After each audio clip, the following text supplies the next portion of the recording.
আসসালামু আলাইকুম। আশা করি সবাই ভালো আছেন এবং সুস্থ আছেন। ইতিমধ্যে সবাই জানেন যে পোল্যান্ড এম্বাসি নতুন সিস্টেম ঘোষণা করেছে। তাদের যে অ্যালাউন্স দেওয়া হয়েছে সেখানে বলা হয়েছে যে এখন বিএসএফ গ্লোবালে ফাইল জমা দেওয়া যাবে না, এখন ইলেকট্রনিক ড্র সিস্টেমে এম্বাসিতে ফাইল জমা দিতে হবে।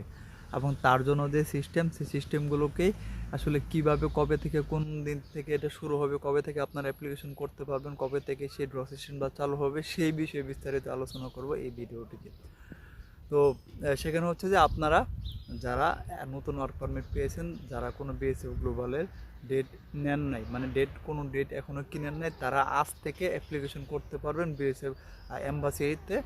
সেই অ্যাপ্লিকেশনের ভিত্তিতে আপনাকে তাদের যে অ্যাপ্লিকেশনটা করবেন সেখানে অবশ্যই আপনাকে ওয়ার্ক পারমিটের পিডিএফটা দিতে হবে, এবং সেই ওয়ার্ক পারমিটটা তারা জাস্টিফিকেশন করার পরে আপনাকে আবার ফিরতি একটা মেল দেবে। সেই মেলে আপনাদেরকে জানিয়ে দেবে যে আপনারা পরবর্তীতে যেই ড্র সিস্টেম সেখানে অ্যাপ্লিকেশন করার জন্য অ্যাভেলেবেল, মানে আপনার ড্র সিস্টেমের প্রাথমিক যে মেল, সেখানে আপনার প্রাথমিক যে অ্যাপ্লিকেশন সেখানে আপনার ওয়ার্ক পারমিটের পিডিএফ সহ আর পাসপোর্ট এগুলো দিয়ে আপনি একটা ইনফরমেশন করবেন, বা ওয়ার্ক পারমিট দিয়ে আপনার যে অ্যাপ্লিকেশনটা করবেন সেই অ্যাপ্লিকেশনটার বেসিসে আপনার পারমিটটাকে জাস্টিফাই করে তারপর আপনাকে তারা একটা ফিরতি মেল দিবে। সেই মেলে আপনাকে যদি আপনার পারমিট লিগ্যাল হয়, অরিজিনাল হয়, বৈধ হয়, তাহলে আপনাকে একটা ইনভিটেশন দিবে আপনাকে ভিসা অ্যাপ্লিকেশনের মাধ্যমে আপনাকে অ্যাপয়েন্টমেন্ট ডেটের জন্য অ্যাপ্লিকেশন করতে।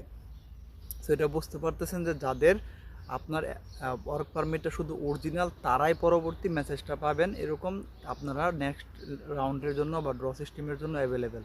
যাদের পারমিট বৈধ না, যাদের পারমিট অরিজিনাল না, তাদেরকে জানিয়ে দেওয়া হবে যে আপনার পারমিটটা অরিজিনাল না, আপনারা পরবর্তী যে ড্র সিস্টেমের ইয়াতে আপনারা অ্যাভেলেবেল না।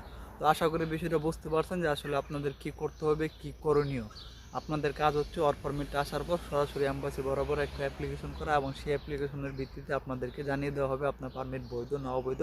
এতে করে আপনি জানতে পারবেন আপনার পারমিটটা কি অরিজিনাল কিনা ডুপ্লিকেট। সো এখন শুধু এতটুকু কাজে, তারপর আপনার যদি এম্বাসি বলেন আপনার পারমিট ঠিক আছে, তখন আপনি পরবর্তীতে ড্র সিস্টেমের জন্য অ্যাপ্লিকেশন করবেন। এখানে আরেকটা গুরুত্বপূর্ণ প্রশ্ন, সেই প্রশ্নটা হচ্ছে যে আসলে ইতিমধ্যে যারা বিএসএফ গ্লোবালের ডেট কিনে ফেলছেন তাদের আসলে কি করণীয়, তাদের কি করতে হবে।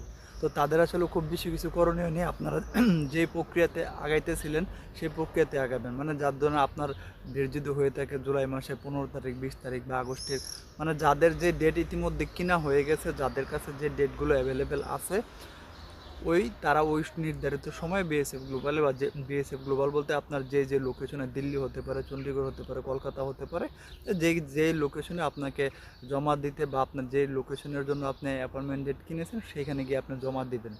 মানে আপনার হাতে অ্যাভেলেবেল ডেট যদি কিনা থাকে, আপনি অলরেডি কিনে ফেলছেন, আপনাকে আর ড্র সিস্টেমে অ্যাপ্লাই করতে হবে না, আপনার ফাইলটা আপনার ওই নির্ধারিত ডেট অনুযায়ী জমা দিতে পারবেন। তো আশা করি এই বিষয়টা মোটামুটি ক্লিয়ার যে আসলে কি করবেন আপনারা। আপনাদের কাজ হচ্ছে আপনার যাদের হাতে ওয়ার্ক পারমিট আছে, যারা ইতিমধ্যে কোনো ডেট কিনেন নাই, তারা এম্বাসিতে, পোল্যান্ড এম্বাসিতে দিল্লি বরাবর আপনি অ্যাপ্লিকেশন করবেন। যারা বাংলাদেশ থেকে, ইন্ডিয়া থেকে জমা দেবেন, তারা সেই অ্যাপ্লিকেশনের বেসিসে সে আপনার পারমিটটাকে তারা জাস্টিফাই করে আপনাকে আবার ফিরতি মেলে জানিয়ে দেওয়া হবে আপনি ড্র সিস্টেমে অ্যাভেলেবেল অ্যাপয়েন্টমেন্ট ডেটের জন্য। সো একেবারে ক্লিয়ার কাট কথা যে আপনার পারমিটটা আসার পর আপনি যদি অরিজিনাল থাকে আপনার পারমিট, তাহলে আপনি এই ড্র সিস্টেমের জন্য অ্যাভেলেবেল হবেন। সো এটা একটা খুবই ভালো দিক যে আপনি এতে করে আপনি যেটা বুঝতে পারতেছেন যে আপনার পারমিটটা অরিজিনাল কিনা ডুপ্লিকেট, সেটা নিয়ে আর কোনো কনফিউশন থাকতেছে না আপনাকে। হ্যাঁ, আপনার অনেকগুলো টাকাও লাগতেছে না। সো দেখেন, এটা আমার কাছে মনে হয় এটা খুবই ভালো দিক এবং খুবই ভালো হয়েছে। তবে আরেকটা বিষয় জানিয়ে রাখি যে অনেকে হয়তো চিন্তিত আছেন যে কবে থেকে সেটা শুরু হবে। তো আজ থেকে এইটা শুরু হবে, ডেটটা আজ থেকে শুরু হবে। আজ থেকে আপনারা অ্যাপ্লিকেশন করতে পারবেন ড্র সিস্টেমের জন্য। তারপরে এটা কার্যকরিতা, ড্র সিস্টেমটা চালু হবে আগস্টের 1 তারিখ থেকে। আজ থেকে আপনারা অ্যাপ্লিকেশন শুরু করতে পারবেন এবং আগস্টের 1 তারিখ থেকে সেই ড্র সিস্টেমটা কার্যকরিতা শুরু হবে।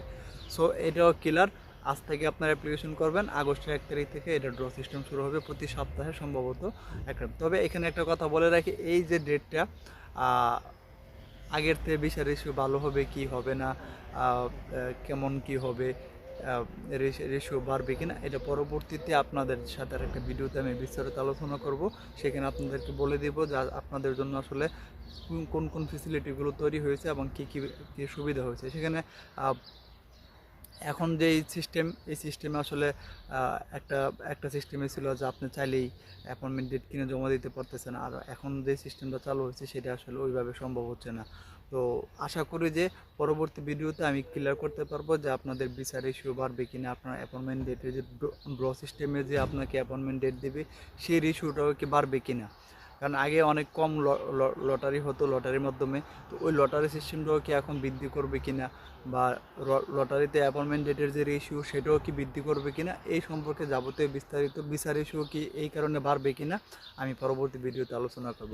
তো সবাই ভালো থাকবেন, সুস্থ থাকবেন, আল্লাহ হাফেজ।